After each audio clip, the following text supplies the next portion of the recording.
Hello guys, peace of the Lord with everyone. We continue showing you how wonderful is the teaching of the Quran, especially about the chastity. You know, this surah have two things actually I want to talk about. First, I want to, we will go by order. The first one in this surah, it's really sick. Why? Because the Quran in every verse allowed in slavery. But this surah in here is allowed in not only slavery, slavery is approved in Islam, it's normal. It's part of Islam. This is why Muslims country, they cannot sign the slavery law, the human right law in the United Nations. Because if they sign that, it's going to be like as if they are signing something against their Quran. You cannot sign a law against your Quran teaching. So Quran allowed the slavery, you should allow the slavery. You cannot stop slavery. Anyway, so in this surah, as you see, it says it's also forbidden it are. Women are already married. Okay, so it's forbidden for you as a Muslim man to have sex with married women. Until now, this is great. I like that. But look, except those whom your right hand process, which mean who? Like women, they are married, are forbidden for you. Except who? Except those who they are your right hand process. So those right hand process, they are married and they are accepted as exception. So the exception saying you cannot have sex with any married women, but those slaves you have in your hands, if they are married, they are not forbidden it.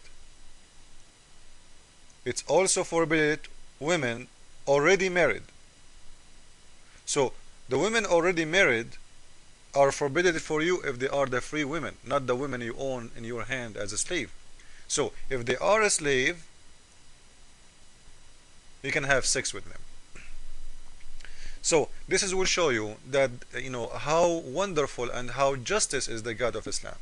He is not allowing, like if the Quran is saying, okay, you can have sex with your slave, but she is not married. At least she is not married. But a woman, she is married. She have a husband, and you are allowing the man who own her to have sex with her.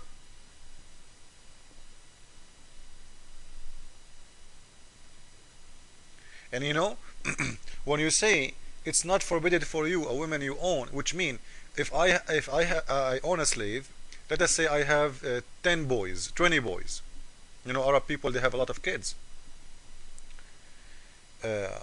So this is mean all my kids, me and my kids, because we own this woman, all of us, we can have sex with her, because it's what it's saying, even if she is married. So imagine if I have 20 sons, all of them they are men, and I am the owner, and they are my sons, which means they are the owner too.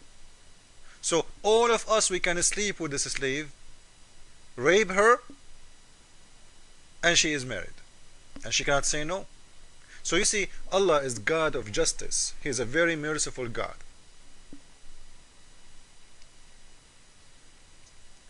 And the Muslims will say to you, we care about the women, she cannot have more than one man, because Islam do care about knowing who is the son belong to who.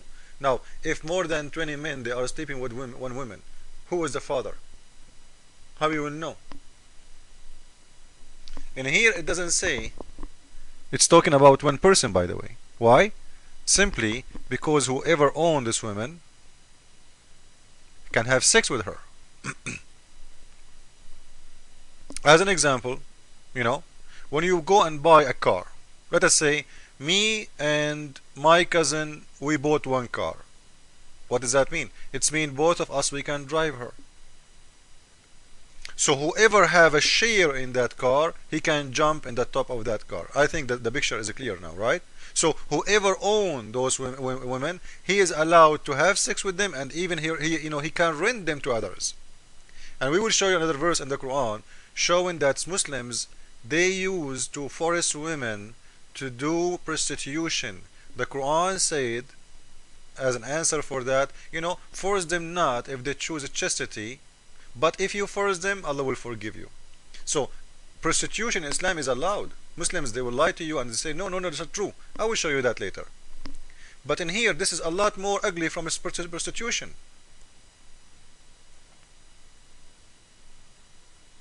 This is a married woman, maybe 100 times they will sleep with her at the same time. And this is God, Allah, is teaching me what to do with her. But remember, the Muslims will come to the, especially the black African American. I feel sorry for them, those African who converted to Islam. Anyway, they are coming out, most of them, very soon. We are doing a great job with those brothers, because they've been deceived. The Muslims told them, you see what the white man did to you? You see what the white man did, in America?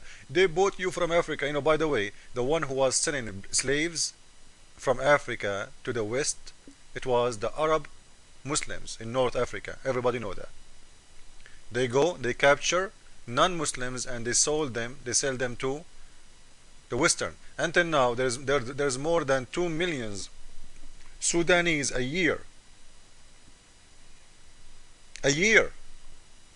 Scary number. Most of them, they are kids.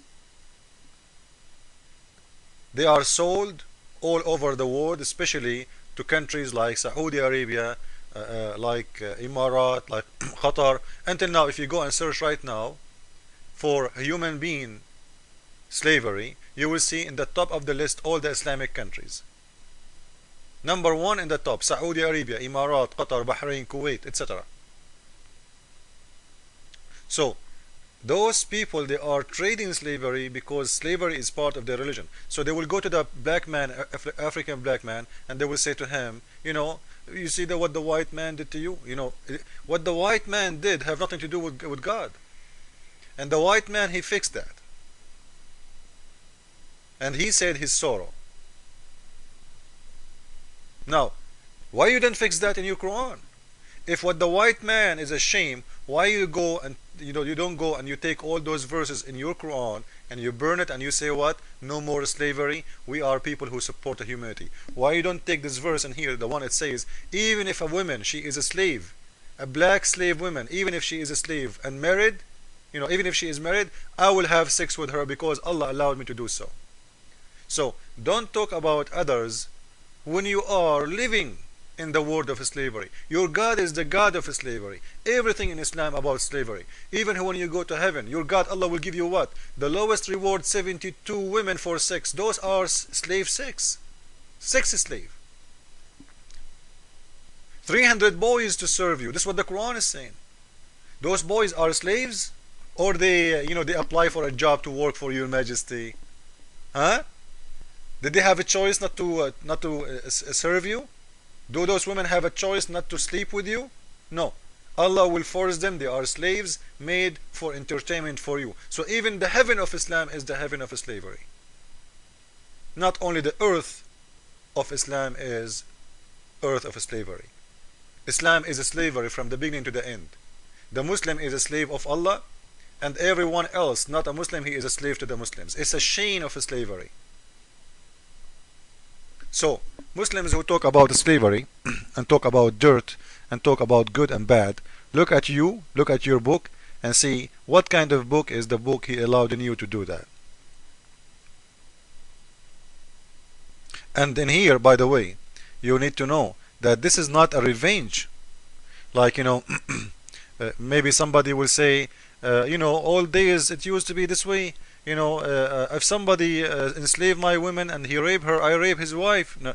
In here it doesn't say that. It's not about punishment. A woman, she is owned by you. You can have sex with her even if she is married. So this is not about, like eye for an eye.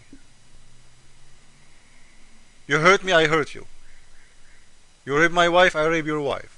That law, is not the case. Just to make things clear.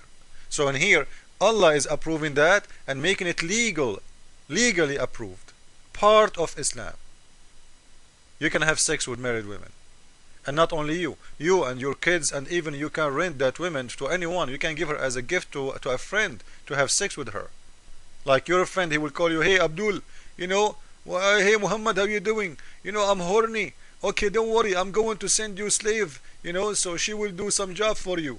She will do some job like what? You know what is that? What I'm saying. So this is how clean Islam. This is how the chastity of Islam. So when Muslims talk about how filthy is the American, you know what? You have no way, no chance to compare your Quran to the most filthy American, because I believe the most filthy American, he is a lot more cleaner than your book. Otherwise, you tell me how your God approved this. Thank you all. Jesus is Lord. Amen.